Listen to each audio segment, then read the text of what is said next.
আপনারও কি পড়ায় মন বসে না? এটার মূল কারণ হতে পারে আপনার পড়ার টেবিলটা অগোছালো, অপরিপাটি।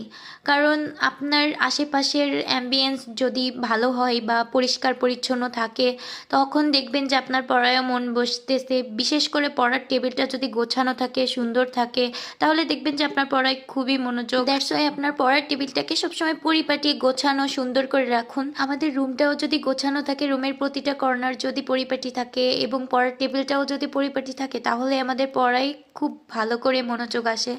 সো আমার মতে পড়ার টেবিল, রুম সবসময় ক্লিন রাখা উচিত। মাঝে মাঝে জানি যে হয় না, আমারও হয় না, অগোছালো হয়ে যায়, বাট সবসময় চেষ্টা করা উচিত যে রুম এবং পড়ার টেবিল সব কিছুই ক্লিন রাখা। তাহলে আমাদের মনও ভালো থাকে আর পড়ায়ও মনোযোগ আসে। হাই, আমি সিজা। আমার ভিডিওগুলো যদি আপনাদের কাছে ভালো লেগে থাকে, অবশ্যই আমার চ্যানেলটি সাবস্ক্রাইব করবেন, লাইক কমেন্ট শেয়ার করবেন এবং আমার পেজটিকে দেখে থাকলে অবশ্যই আমার পেজটি ফলো করবেন। টাটা।